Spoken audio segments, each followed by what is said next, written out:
ಫಾಸ್ಟ್ಯಾಗ್ನ new rule. FASTag ಹೊಂದಿರುವ ವಾಹನ ಸವಾರರಿಗೆ ಇವತ್ತಿನಿಂದ ಹೊಸ ರೂಲ್ಸ್ ಜಾರಿ, ತಪ್ಪದೇ ತಿಳಿದುಕೊಳ್ಳಿ.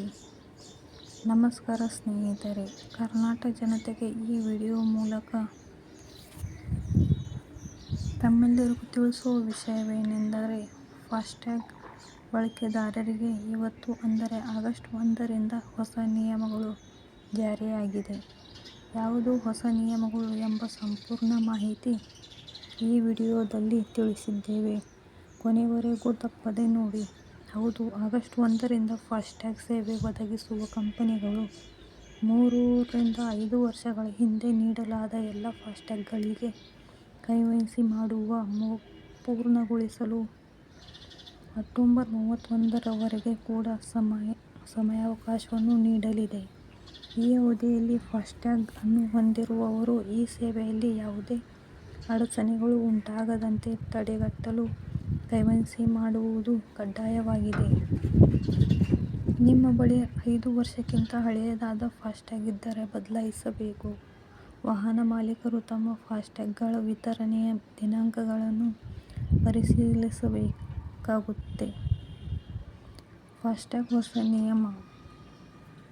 ನಿಮ್ಮ ಹಳೆಯ ವಾಹನವನ್ನು ಹೊಂದಿರುವಂತಹ ಚಾಲಕರಿಗೆ ಈ ಅಪ್ಡೇಟ್ ತುಂಬಾ ಮುಖ್ಯವಾಗಿದೆ. ಆಗಸ್ಟ್ 1 ಮತ್ತು ಅಕ್ಟೋಬರ್ 31ರ ನಡುವಿನೊಳಗಿನ ಫಾಸ್ಟ್ಯಾಗ್ ಸೇವೆಗಳನ್ನು ಒದಗಿಸುವ ಕಂಪನಿಗಳು 3 ಮತ್ತು 5 ವರ್ಷಗಳ ಹಿಂದೆ ನೀಡಲಾದಂಥ ಎಲ್ಲ ಫಾಸ್ಟ್ಯಾಗ್ಗಳಿಗೆ KYC ಅನ್ನು ಪೂರ್ಣಗೊಳಿಸಬೇಕಾಗುತ್ತದೆ. ಈ ಗಡುವುಗಳನ್ನು ತಪ್ಪಿಸಿಕೊಂಡರೆ ಮುಂದೆ ಹಲವು ತೊಂದರೆಗಳನ್ನು ಕೂಡ ಸಹ ಎದುರಿಸಬೇಕಾಗುತ್ತದೆ. ಹೊಸ ನಿಯಮಗಳು.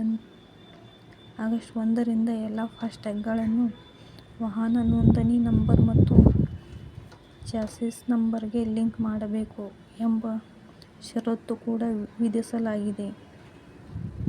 3 ವರ್ಷಗಳ ಹಿಂದೆ ನೀಡಲಾದ ಫಾಸ್ಟ್ಯಾಗ್ಗಳಿಗೆ KYC ಅನ್ನು ಮಾಡಿಸಬೇಕು. 5 ವರ್ಷಕ್ಕಿಂತ ಹಳೆಯದಾದ ಫಾಸ್ಟ್ಯಾಗ್ ಅನ್ನು ಬದಲಾವಣೆ ಮಾಡಬೇಕು. ಹೊಸ ವಾಹನವನ್ನು ಖರೀದಿಸಿ 90 ದಿನಗಳಲ್ಲಿ ನೋಂದಣಿ ಸಂಖ್ಯೆಯನ್ನು ನವೀಕರಿಸಬೇಕು.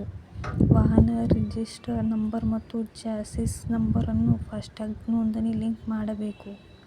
ಫಾಸ್ಟ್ಯಾಗ್ ಪೂರೈಕೆದಾರರು ತಮ್ಮ ಡೇಟಾಬೇಸ್ ಅನ್ನು ಚೆಕ್ ಮಾಡಬೇಕು.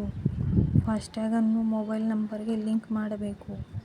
ಕಾರಿನ ಮುಂಭಾಗ ಮತ್ತು ಬದಿಯ ಸ್ಪಷ್ಟ ಫೋಟೋಗಳನ್ನು ಹಾಕಲೇಬೇಕು. ವಿಡಿಯೋ ಚೆನ್ನಾಗಿ ಅನಿಸಿದರೆ ಚಾನೆಲ್ ಅನ್ನು ಸಬ್ಸ್ಕ್ರೈಬ್ ಮಾಡಿ ಮತ್ತು ಬೆಲ್ ಬಟನ್ ಅನ್ನು ಕ್ಲಿಕ್ ಮಾಡಿ.